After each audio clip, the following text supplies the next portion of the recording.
તળાજાના શેવાવદર ગામે પતિ જ પત્નીની હત્યા કરી નાખતા ગામમાં ખળભળાટ મચી જવા પામ્યો છે. આપણે ત્યાં પતિએ જ પરમેશ્વરનું સ્વરૂપ આપવામાં આવ્યું છે, ત્યારે આજે શેવાવદર ગામે ઘરકંકાસને કારણે પતિ યમ બનીને પત્ની ઉપર તૂટી પડતા ઘટના સ્થળે જ પત્નીનું ઢીમ ઢાળી દીધું હતું.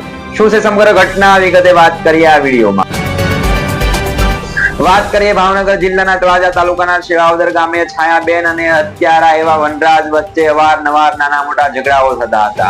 આજથી લગભગ 15 દિવસ પહેલા છાયાબેન અને વનરાજ વચ્ચે ઝઘડો થતા છાયાબેન રીસામણે ચાલ્યા ગયા હતા, પરંતુ એકબીજાની સમજાવટ બાદ બંને વચ્ચે સમાધાન થતા ફરી છાયાબેન પોતાના સાસરે વનરાજના ઘરે આવ્યા હતા.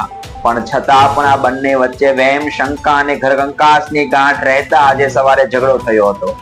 આ ઝઘડોએ એટલું મોટું સ્વરૂપ ધારણ કરી લીધું કે વનરાજ છાયાબેન ઉપર યમ બનીને તૂટી પડ્યો હતો. જે પણ તેમના હાથમાં આવ્યો એ એમને મારવા લાગ્યો હતો, જેમાં જેમણે પથ્થરો, ઈંટના ઘા ઉપરા છપરી મારતા છાયાબેન લોહી લુહાણ થઈ ગયા હતા. અને છતાં પણ તેમને શાંતિ ન થતા કાળ બનીને છાયાબેનની ડોકી પકડી લેતા ગળે ટૂંકો આપી દીધો હતો. ત્યારે આ હત્યારાએ અંજામ એવો આપ્યો કે આ ઘટના ગામમાં ચકચાર મચી જવા પામી હતી. ત્યારે સમાજમાં મહિલાઓની સુરક્ષા અંગે ફરી પ્રશ્નાર્થ ચિહ્ન ઉભો કર્યો છે. નમસ્કાર.